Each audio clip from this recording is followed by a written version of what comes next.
Welcome to the Washington Ethical Society. My name is Perry Biter. My pronouns are he, him, and his. Here at the Washington Ethical Society, we value the inherent worth of every person. As an expression of our values, as we emerge from the Omicron wave, we are practicing caution and streaming platform from the main hall today without in-person attendees. There are just a few of us here at the meeting house, socially distant and masked except while at the podium. We are practicing for a return to fully hybrid programs, we hope as soon as next week. Stay tuned for announcements at the end of the platform today, or refer to Friday's email from the Reopening Task Force for more information. Whether you're watching the recording later or live on Zoom now, it is good to connect across time and space. If you're joining live on Zoom, please say hello in the chat. Having your chat set for everyone will give everyone else in the Zoom a chance to see your greetings. Please say hello whether you're a brand new visitor, a longtime member, a neighbor from another ethical society or Unitarian Universalist congregation, or a person who's not in any of those categories. There's also a closed captioning option on Zoom that can be turned on or off. The chat will stay open through much of the platform service, closing for the address itself and then reopening. Visitors, special welcome to you. We hope that you'll say hello in the chat and that you might send an email to our membership coordinator, Maceo Thomas, at maceot@ethicalsociety.org. If you're a visitor watching this recording later, that invitation is for you as well. You can fill out a connection form at tiny.cc/wesconnects. I will now read a few of the greetings that folks have written into the chat. While I'm doing that, you might want to get a candle to light during our candle lighting.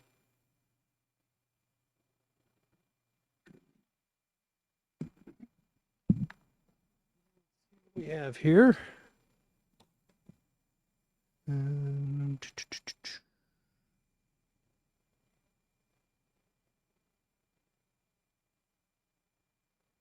Okay, here's the chat.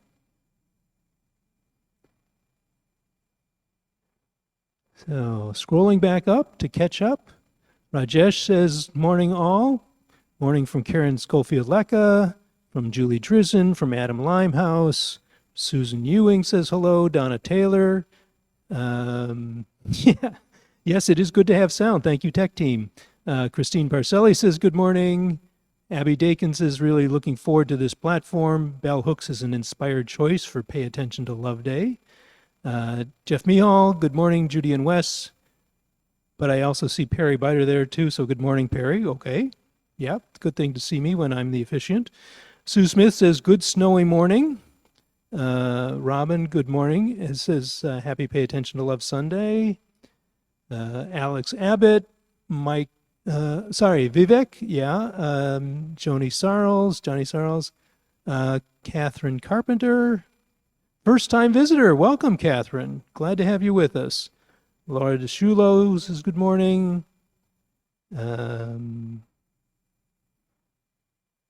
Judy is with us as today's tech host, chat host. Adam Goldberg, Maceo, Judy Hanrahan. Hello, Judy. Haven't seen you for a while. Joe London, Bill Wilson. Okay, Sue Jacobson, Vincent Tyler, from Laura and Vincent. Okay, great. Glad to have you all with us this morning.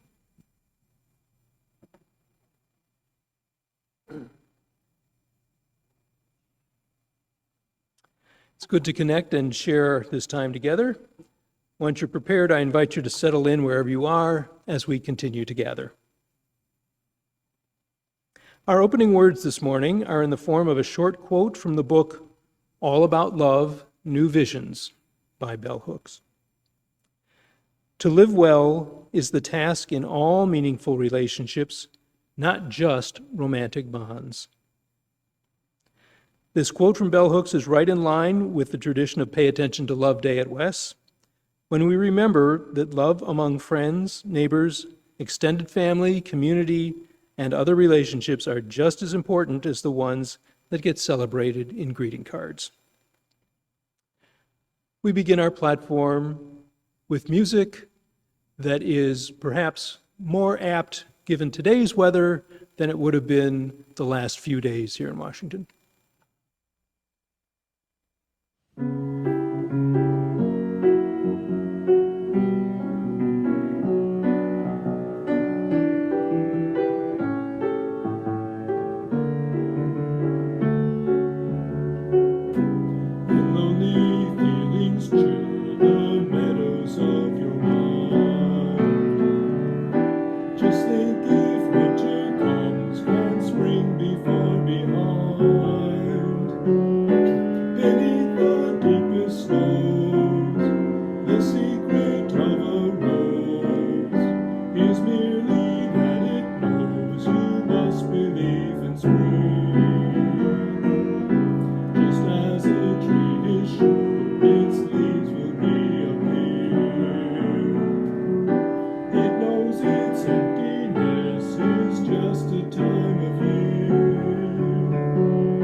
Small correction there, the English lyrics are by Marilyn and Alan Bergman. Jacques Demy wrote the original French lyrics. Well, welcome once again. Each week, we read our statement of purpose as a reminder of our shared values. If you're interested in taking a turn to read the statement of purpose, you can sign up at tiny.cc/readsop. You can record a video of yourself reading the statement of purpose if that works better for you, or you can present the statement of purpose alongside us as we broadcast live. If you're relatively new to our community or haven't been as active lately, it's an easy way to introduce or reintroduce yourself. Our reader today is Susan Runner, who is not a newcomer to our community. She's been around a long time. I've had the pleasure to work with her on multiple occasions. Currently, we both serve on the Senior Leader Search Committee. Susan?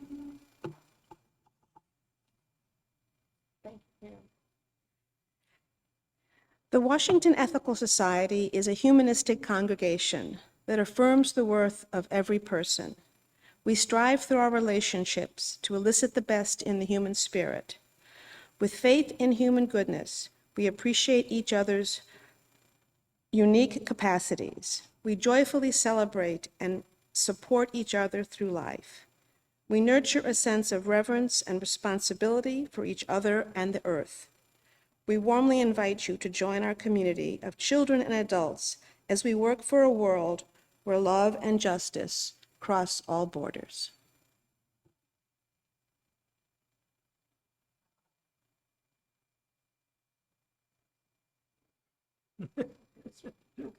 Sorry. Oops. If you have a candle at home, I invite you to light one now as Susan lights our candle here in the hall and I share our candle lighting words.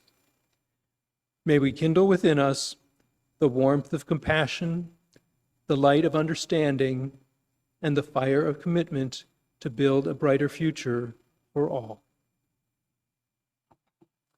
Today's platform is about the practice of love Today's Time for All Ages has something to say about that.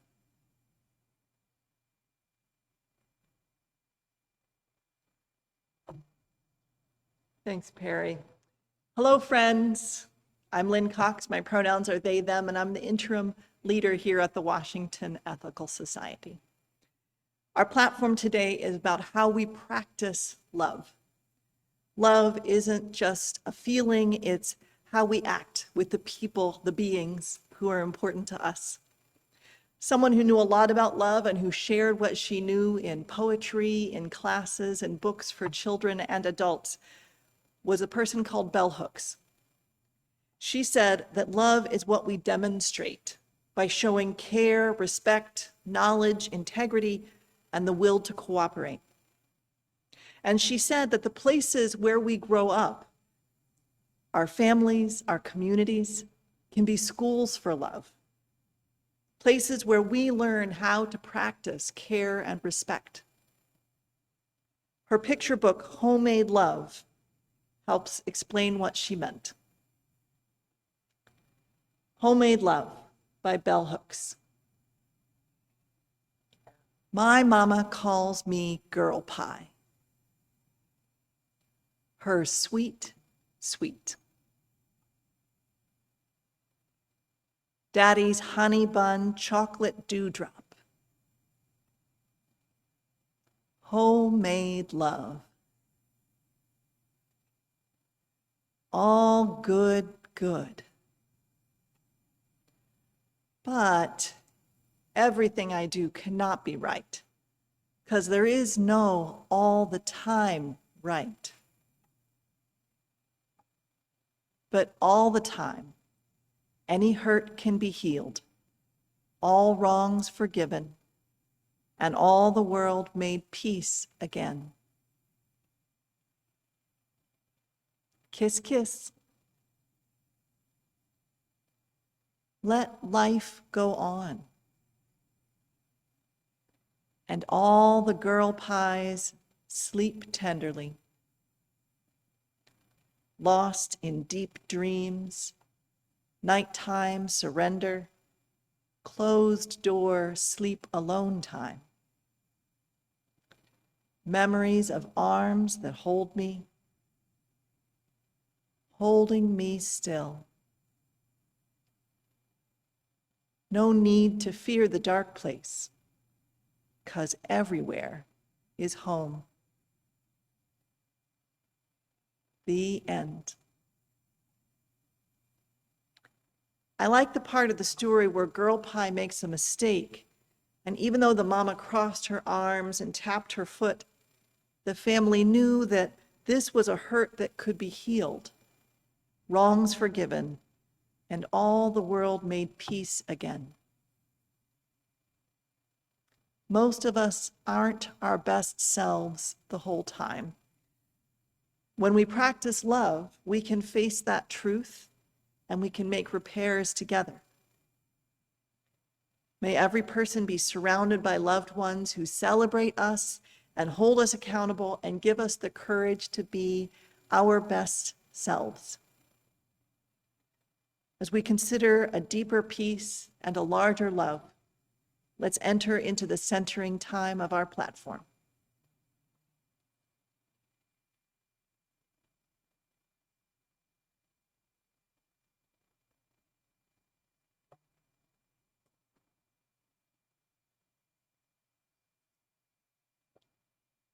Each week, we ring this chime in solidarity with people around the world. Today, I am particularly mindful of the people of Ukraine living under the imminent threat of invasion. And I'm also mindful of recent losses in our denominational families. This week saw the passing of L. Miller, longtime administrator of the American Ethical Union, and Jean Popke, national leader in the Unitarian Universalist Association. Our condolences to their families and friends. As we listen to the chime, let us remember our connection to each other and the world around us.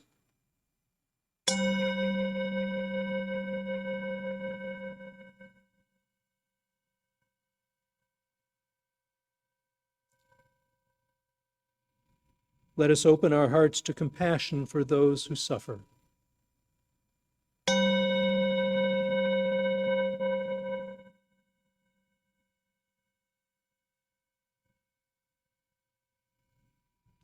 And let us commit ourselves to the work that calls for our love.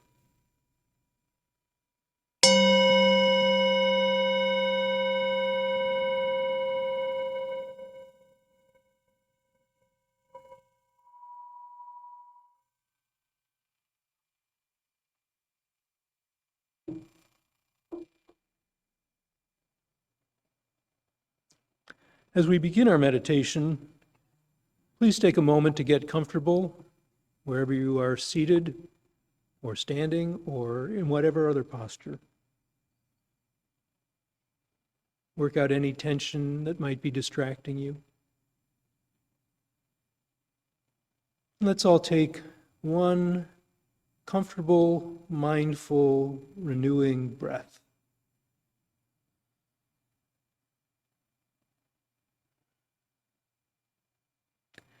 As you continue to breathe, notice the feeling of breathing in, notice the feeling of breathing out.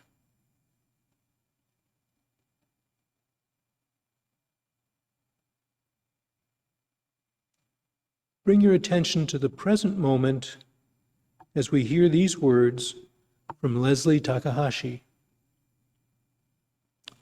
All that we have ever loved and all that we have ever been stands with us on the brink of all that we aspire to create: a deeper peace, a larger love, a more embracing hope, a deeper joy in this life we share.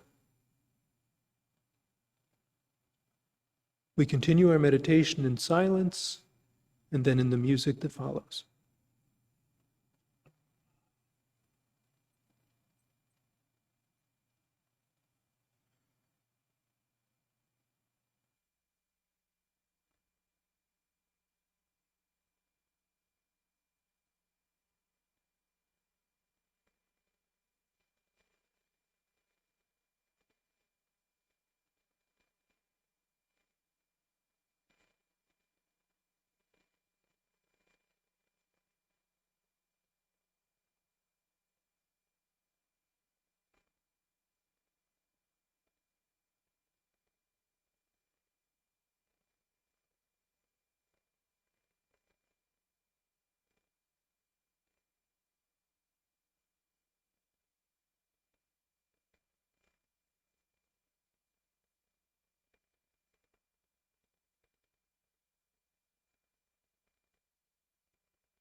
And without further ado, we're just gonna get started real quick. Warm myself up. This is my warm up real quick. So y'all here.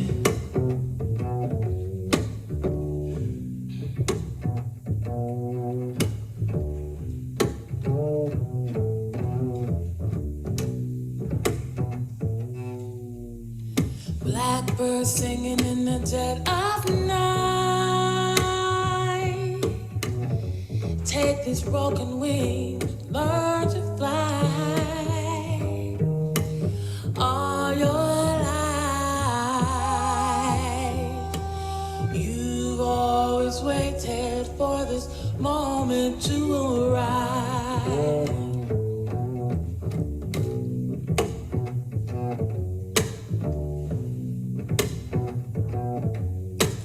Blackbird singing in the dead of night. Take these sunken eyes, learn to see. All your life, you've always waited for this moment to be free.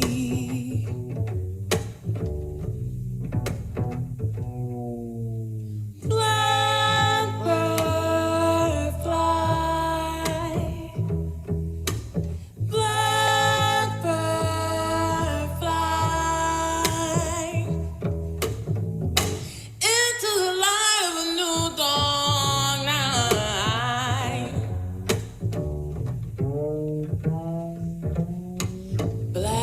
birds singing in the dead of night.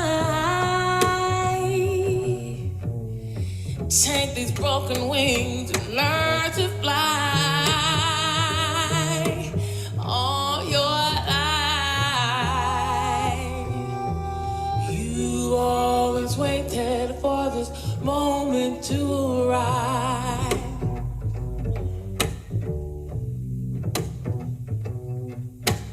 Blackbird fly, blackbird fly,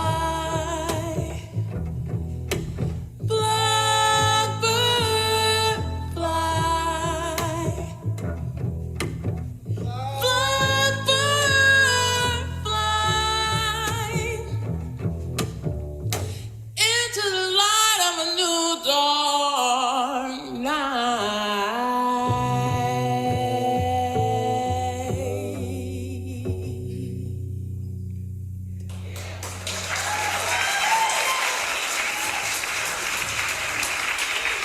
So, all my blackbirds, all my little birds, y'all ready to fly? Take those broken wings and fly. Take those broken wings and fly.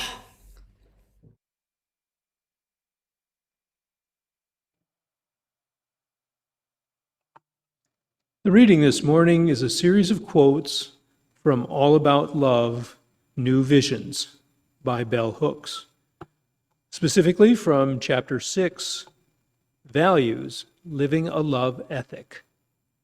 She writes, "The underlying values of a culture and its ethics shape and inform the way we speak and act. A love ethic presupposes that everyone has the right to be free, to live fully and well. To bring a love ethic to every dimension of our lives, our society would need to embrace change." I know no one who has embraced a love ethic whose life has not become more joyous and more fulfilling. The widespread assumption that ethical behavior takes the fun out of life is false. In actuality, living ethically ensures that relationships in our lives, including encounters with strangers, nurture our spiritual growth. We can collectively regain our faith in the transformative power of love by cultivating courage, the strength to stand up for what we believe in, to be accountable both in word and deed. Cultures of domination rely on the cultivation of fear as a way to ensure obedience. In our society, we make much of love and say little about fear. Yet we are all terribly afraid most of the time. As a culture, we are obsessed with the notion of safety. Yet we do not question why we live in states of extreme anxiety and dread. Fear is the primary force upholding structures of domination. It promotes the desire for separation, the desire to not be known. When we are taught that safety lies always with sameness, then difference of any kind will appear as a threat. When we choose to love, we choose to move against fear, against alienation and separation. The choice to love is a choice to connect, to find ourselves in the other. All the great social movements for freedom and justice in our society have promoted a love ethic. Concern for the collective good of our nation, city, or neighbor, rooted in the values of love, makes us all seek to nurture and protect that good. If all public policy was created in the spirit of love, we would not have to worry about unemployment, homelessness, schools failing to teach children, or addiction. Were a love ethic informing all public policy in cities and towns, individuals would come together and map out programs that would affect the good of everyone. To live our lives based on the principles of a love ethic, showing care, respect, knowledge, integrity, and the will to cooperate, we have to be courageous. Learning how to face our fears is one way we embrace love. Our fear may not go away, but it will not stand in the way. Those of us who have already chosen to embrace a love ethic, allowing it to govern and inform how we think and act, know that when we let our light shine, we draw to us and are drawn to other bearers of light. We are not alone.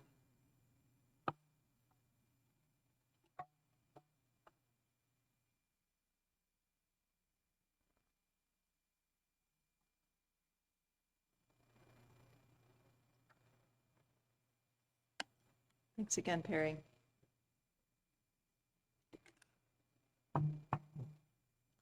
Love is an important practice for ethical humanists. As people who strive to act in such a way that we elicit the best in others and thereby in ourselves, we know that it makes a difference when we speak and act in love. As Valentine's Day approaches and we are bombarded with images of romantic love that may or may not be healthy, this is a good time to reorient ourselves to our deepest values. We remind ourselves about what love means in concrete terms. At the end of last year, the world lost one of its great sages who wrote about love. The author, feminist, poet, professor, and social activist known to her readers as Bell Hooks died in December at the age of 69. Born Gloria Jean Watkins, she used her great-grandmother's name as a pen name. And she would write it in all lowercase and said this was so readers would focus on, quote, the substance of books, not who I am. As an author and as an academic, Bell Hooks was successful and influential.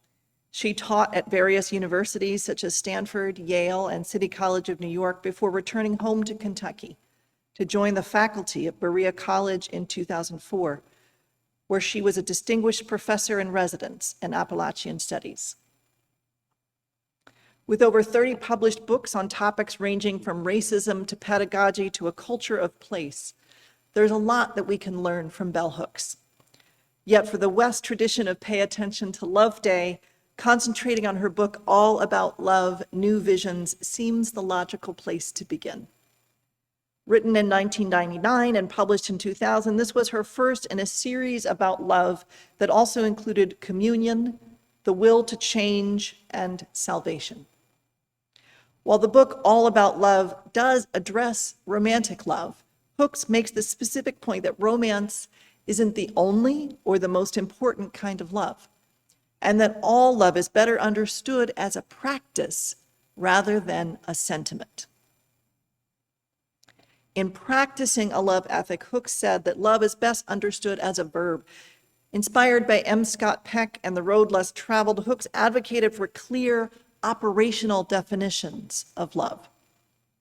She wrote, to truly love, we must learn to mix various ingredients: care, affection, recognition, respect, commitment, and trust, as well as open and honest communication. Now, we might be surprised that as a poet, Hooks was less caught up in creating metaphors and images that described the inner experience of feeling affection than she was fierce in insisting that we can all learn how to love well. Yet as a poet, she knew that words have meaning in a living world. Here at West, some of the skills that Hooks describes as being part of the practice of love are included in our community relations pact.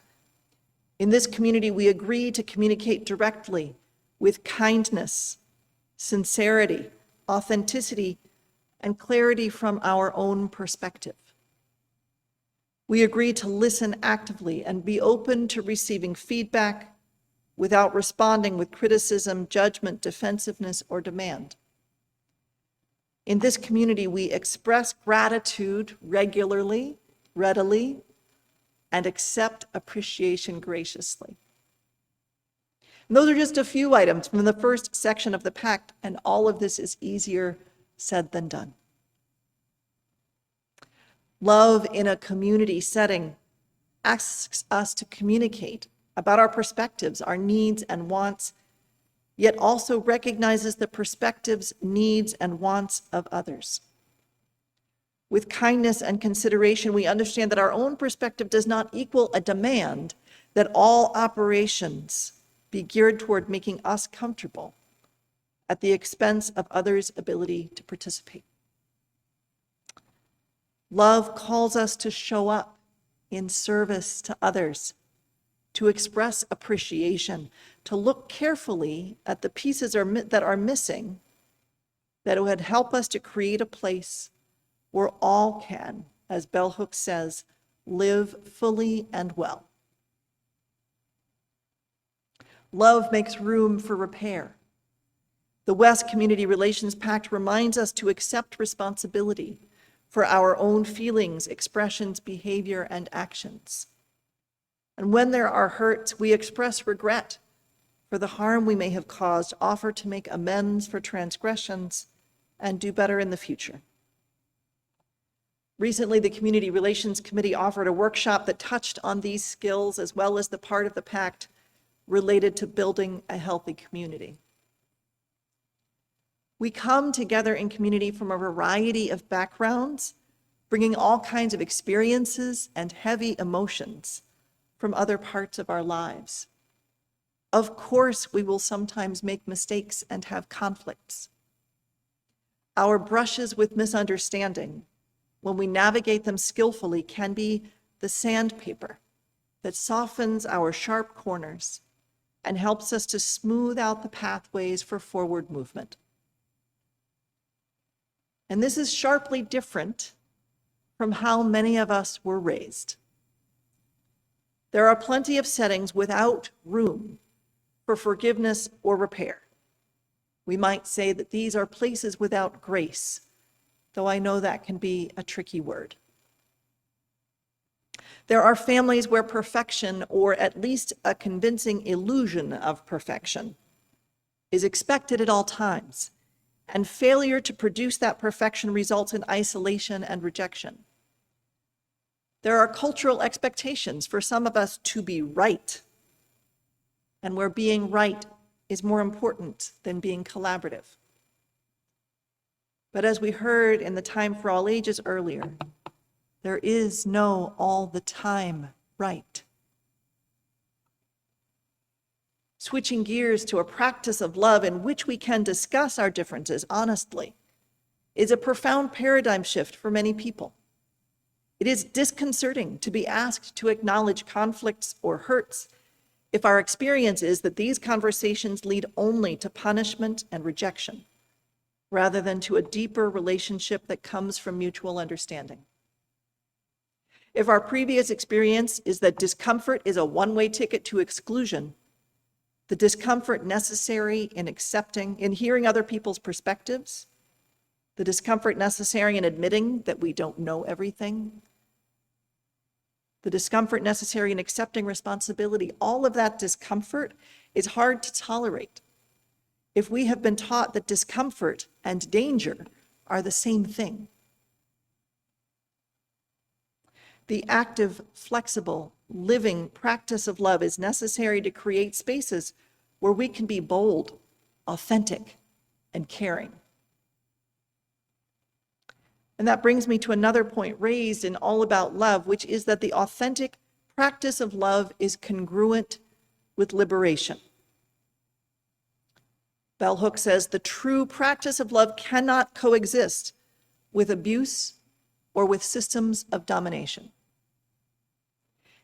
In the contrast I made just now between the loving community and the settings where no mistakes are tolerated, one of the ingredients that gets in the way of love is fear.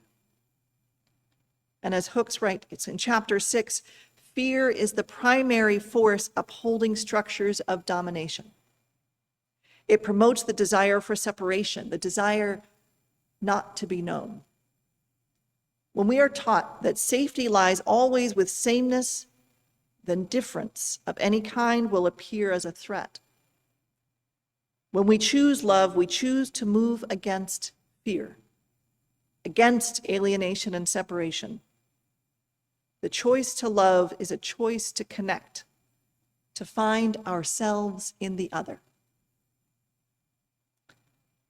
As an antidote to fear, Hooks calls us to choose to be known, to choose to be our whole selves, and to embrace the practice of other people being their whole selves, different from us. This is what we need to cultivate hope and to overcome the nihilism of isolation, despair, and fear. She quotes Cornel West, who says, "Nihilism is not overcome by arguments or analyses. It is tamed by love and care. Any disease of the soul must be conquered by a turning of one's soul. This turning is done through one's affirmation of one's worth, an affirmation fueled by the concern of others." Cornel West is also known for reminding us that justice is what love looks like in public. For both West and Hooks, love is a practice in our personal relationships and in our societal structures. Listen to West here talking about affirmation of one's worth. This is humanist language, ready to unleash the potential of the inherent worth and dignity of every person, which necessarily includes dismantling the structures that dehumanize. West and Hooks agree that making that turn is fueled by active care and concern, by practices of nurture and affirmation and support. The project of caring for one another and the project of humanizing the spaces we inhabit and the project of cultivating justice and mercy in the public sphere are all the same project. They're all connected, different entry points, but they're all connected. They are all aspects of love. I want to back up a little bit and talk about liberation, because that's not a framework that everyone is used to. Liberation is not single issue based, and it is not about more powerful people making good things happen on behalf of less powerful people. Liberation is a vision for a different way of being. Putting this in love terms, Bell Hooks says, a love ethic presupposes that everyone has the right to be free, to live fully and well. A few months ago, I spoke about Paulo Freire and Pedagogy of the Oppressed, in which he speaks about communities of learners who are subjects rather than objects. Liberation requires an assumption of agency, particularly the agency of people who are most impacted by oppression. I've also referred to liberation theology, which includes Black liberation theology and Latin American liberation theology, among others. In these movements, our deepest sources of hope and inspiration are not separate from the world, but are present with us in the struggle for liberation.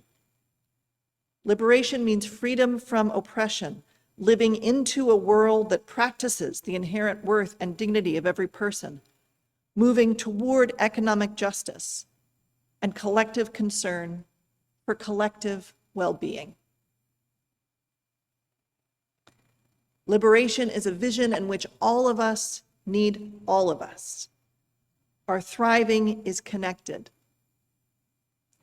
Remembering Nelson Mandela's description of Ubuntu, the profound sense that we are human only through the humanity of others, that if we are to accomplish anything in this world, it will be in equal measure be due to the work and achievements of others. Liberation is not about benefactors or saviors, but about people acting together for the collective good, because none of us are truly self-sufficient. Put another way, liberation is about right relationship at every scale of relationship. And so for full circle, liberation is about love.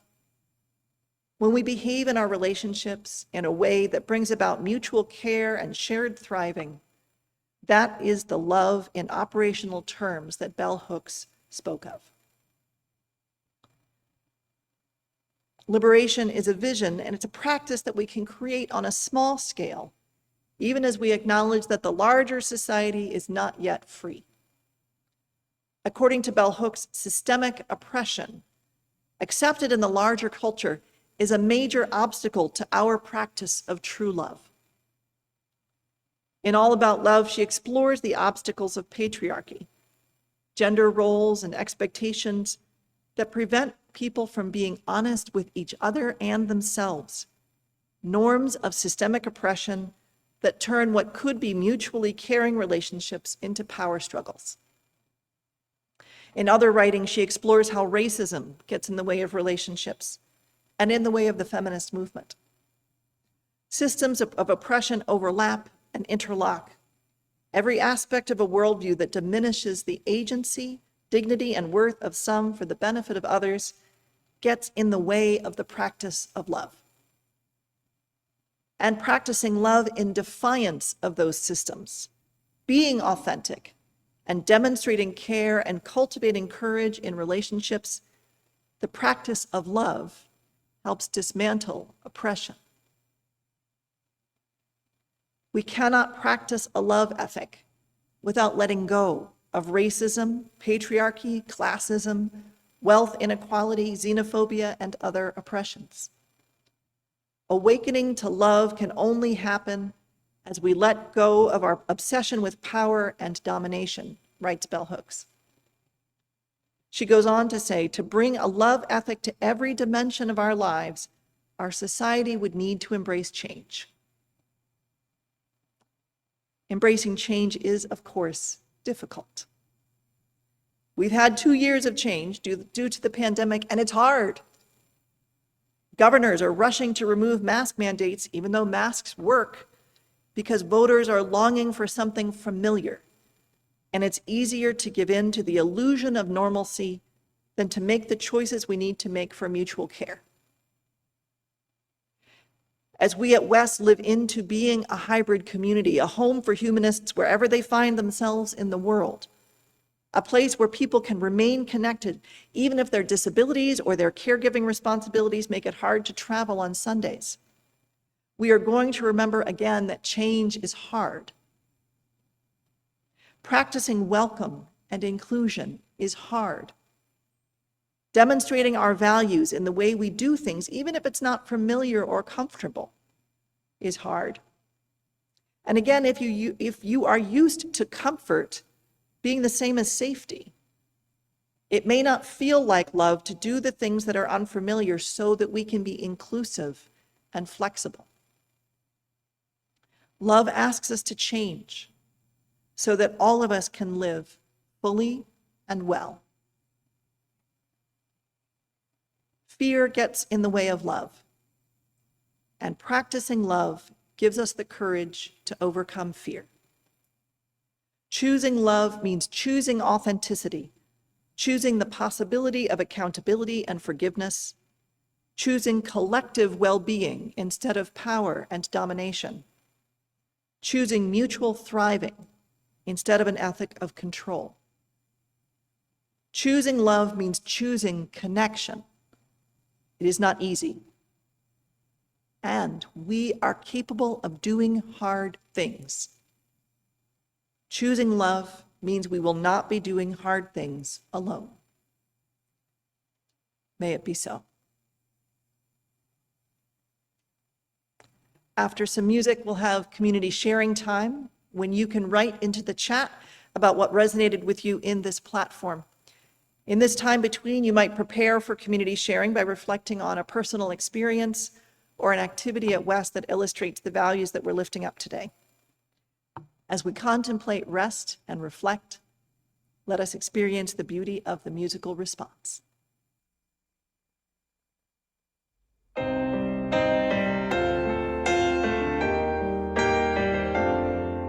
We're celebrating love, we're celebrating peace, we're celebrating all of life and all that we believe in. We're celebrating trust and glorifying joy and singing out our praises for the hopes that we live for.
This is the time when we add our own voices to the morning, sharing our reflections on the platform or what resonates in our own lives.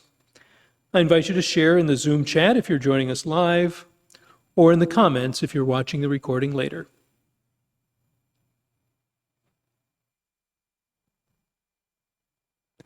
So, some appreciations for the music, which I can certainly second. Comment from Laura DeShulo, thank you for the framing of taking precautions and making changes during this time as leaning into love rather than fear. So often I hear of masks, social distancing, etc. being living in fear of COVID, and I appreciate this other way of looking at it all. Judy Ohm reminds people to set your chat to everyone.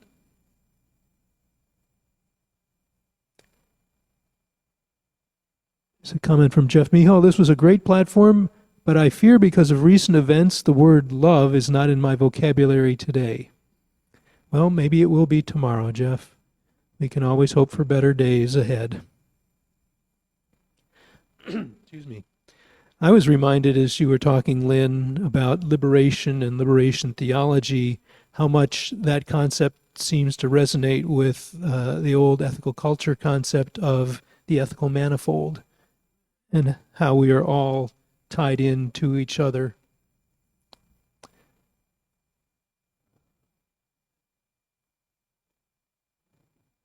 So, I am not seeing any more comments, which may reflect an inability on my part to have the iPad working properly, but let's see, here's one more. Here we go. Adam says, today's platform has me thinking about how to be a better manager. Excellent.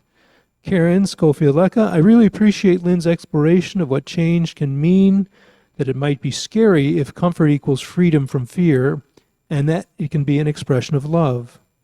Rajesh says, I agree that love is an active verb, but would add that the source of action is love, an affirmation of oneself. Okay? Lynn says, Jeff, we got stone soup out of the freezer for dinner last night. Your love for the community is feeding people. I remember every stone soup very fondly, the event and the food both. Abby says, Laura, I appreciate you lifting that up, particularly as masking is more effective in protecting others than ourselves. It is not my fear for myself, but my love of others and wanting to protect them. Adam says, how to create the conditions where folks feel free to take on the work we are contracted to do as a collective rather than hierarchical endeavor. Ed says, thank you, Lynn. Your sermon points out why love has been triumphing over the arc of history. All right, thank you all for your comments.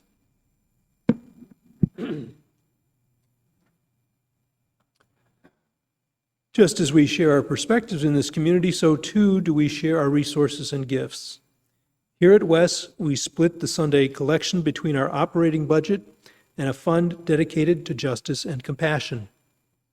This month, half of the offering is dedicated to the Washington Interfaith Network.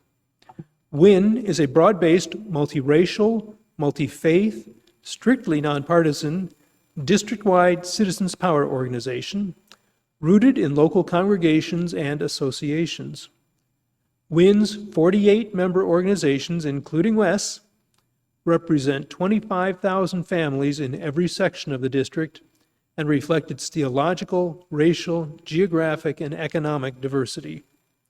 WIN is committed to training and developing neighborhood leaders, to addressing community issues, and to holding elected and corporate officials accountable in Washington, D.C. On the slide, you will see the number to give by text, 202-335-1885, and you can also make a gift online through the donate button on our website, ethicalsociety.org. Thank you for your generosity. We will now receive your gifts and the gift of music from Track Tribe.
Thank you so much to the many people who helped create this morning's time together. Thank you to Interim Music Coordinator Leah Morris and guest musicians Jennifer John and her virtual choir, Amachandra, Track Tribe, and the West Band and Chorus. Thanks to Maceo Thomas, our membership coordinator, to slide artists John and Abby Dakin, and to Robin Kravitz for communication support. Thank you to Endara Miles for running our Seek programs, including OWL, and thank you to Linda Irizarry for running programs for middle and high school youth. Thanks also to Tom Hutton for administrative support, to Joe London for hosting the upcoming virtual coffee hour, to Zoom usher Judy Myers, and of course to today's tech team of John Lika, Denise Howell, and John Pfeiffer. At the conclusion of the platform, please join us for virtual coffee hour. Once we're in the Zoom coffee hour space, we'll divide into breakout groups for small group chatting. To get to coffee hour after closing words, point your browser to tiny.cc/wescoffeehour, one word. Thanks also to those who are leading and supporting our work in the weeks to come. You can find information about opportunities to connect in the Sunday links or news and notes emails. Here is some of the latest news. Sunday Ethical Education for Kids, otherwise known as SEEK, is looking forward to adding more in-person activities back to the schedule. Our Whole Lives is scheduled to meet today at noon. Coming of Age is scheduled to meet today at 1 p.m. Next week, the pre-K through second grade class and the high school youth group are each scheduled to meet in person at 10:30 a.m. If you aren't already receiving the SEEK newsletter, please contact Endara Miles. And if you would like to consider lending your time and talents to the many available volunteer roles in our SEEK program, please contact Endara Miles. And speaking of which, all are welcome to participate in this month's SEEK service project. In honor of National Children's Dental Health Month, we're collecting new children's toothbrushes and dental floss for the Global Dental Relief Organization. Handmade cards are also welcome to be created for volunteers who are dentists, hygienists, assistants, and general volunteers. Look for a donation box in the foyer of the meeting house or contact Endara Miles. Our next Path to Membership series of sessions begins today, February 13th. The class will be on Zoom at 1 p.m. Anyone who's exploring the idea of becoming a WES member, or even exploring the idea of becoming a WES member, should reach out to Membership Coordinator Maceo Thomas for more details. The Reopening Task Force sent an update on Friday outlining the guidelines for our return to fully hybrid platform next week. Yay! Those who wish to attend a platform in person will need to pre-register and answer a health questionnaire, as we did for in-person attendance in December. That form is available at tiny.cc/platform reservation. What's different now is that in-person attendees will also need to bring their vaccination card or a picture of their vaccination card. Those who are medically unable to be vaccinated can bring proof of a negative test from within 24 hours of platform. Online attendance will continue to be available for the foreseeable future. You're always welcome to tune in by Zoom. Speaking of the Reopening Task Force, they will be available by Zoom after platform next week for a reopening town hall. If you have questions, you can email wesreopeningteam@ethicalsociety.org or just ask them in the Zoom next week. Next Sunday, February 20th, Interim Leader Lyn Cox will lead a platform about Unitarian Universalist and humanist involvement in the civil rights movement of the 20th century, looking back on successes and missed opportunities. Please join us next Sunday at 10:30 a.m. to continue the conversation. As always, there's a lot going on. A good way to keep track of things is to check the calendar of upcoming events on the WES website. For one more update, here's Sarah Morris speaking on behalf of the Board of Trustees. Hi, everybody. I'm Sarah Morris, and I've been a member of WES for about 12 years, and I'm in my first year of serving on the Board of Trustees. I'm here to provide the board update for the month of February. One of the major things that the board has been working on is Strategy Saturday. Strategy Saturday is typically a full-day retreat with the trustees, staff, and various lay leaders in the West community to discuss goals and focus areas for the coming year. This year, Strategy Saturday was organized as 2 focus groups and a half-day Saturday session on January 29th. The major themes for the next program year's focus goals were building financial security, strengthening SEEK and lifelong learning, deepening connections and liberation.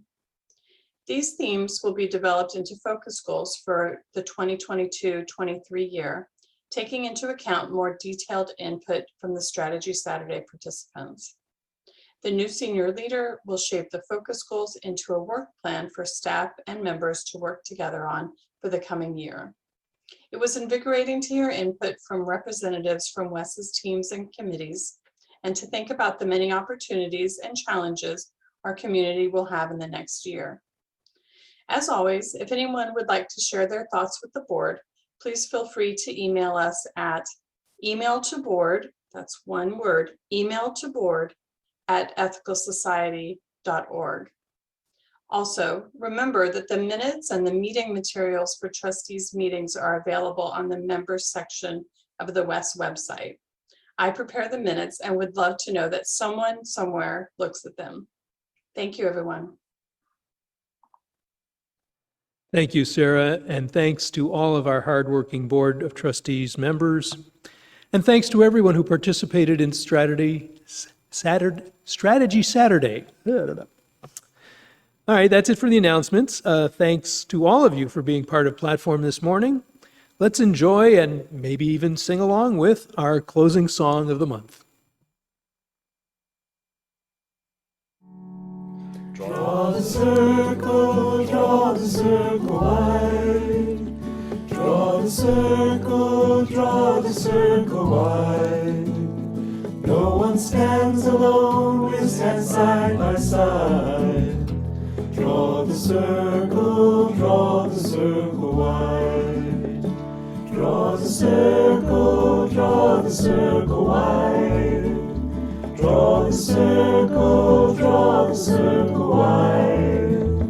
No one stands alone, we stand side by side.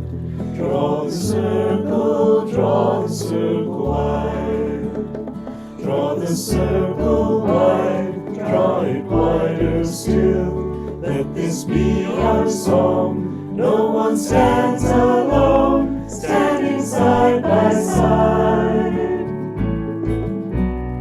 Draw the circle wide. Draw the circle wide, draw it wider still. Let this be our song. No one stands alone, standing side by side. Draw the circle wide. Draw the circle wide. Draw the circle wide. No one stands alone, we stand side by side. Draw the circle wide.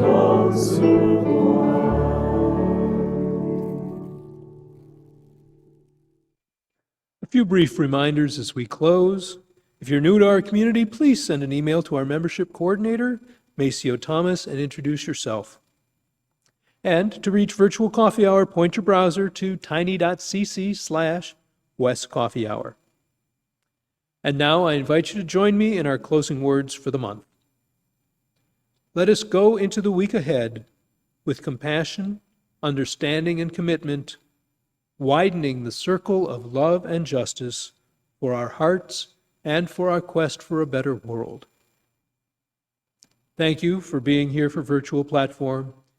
We look forward to connecting with you again soon.